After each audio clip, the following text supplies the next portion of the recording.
তিস্তা নদীর অববাহিকায় স্বচ্ছ আকাশ,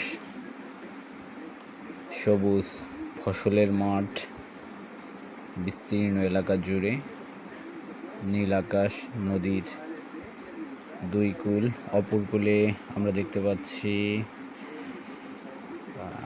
কাশবন, কাশফুল।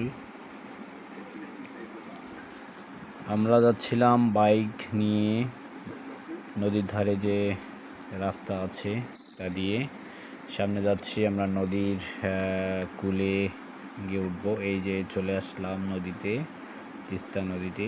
নদীর পানির কালার হচ্ছে একটু ঘোলাটে টাইপের। নদীর পাড়ের দৃশ্য খুব মনোরম। এক মুরব্বি গোসল করছে।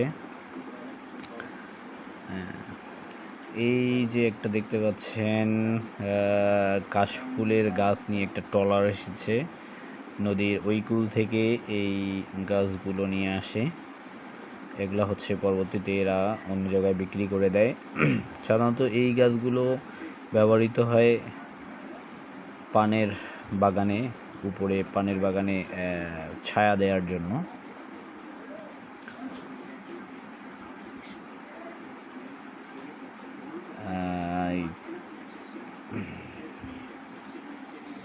এরা এগুলো কুষ্টিয়ায় সাধারণত বিক্রি করে থাকে, চুয়াডাঙ্গা। এই যে এক মনোরম দৃশ্য, দেখি মনে হচ্ছে একটা ভূস্বর্গে আছি। এত সুন্দর নীল আকাশ, স্বচ্ছ পরিবেশ। হ্যাঁ, আমরা সব শেষে চলে এসেছি 3 বিঘা করিডোরের কাছাকাছি। অলরেডি আমরা এই তো গেটেই চলে এসেছি। 3 বিঘা করিডোর এখান থেকে শুরু।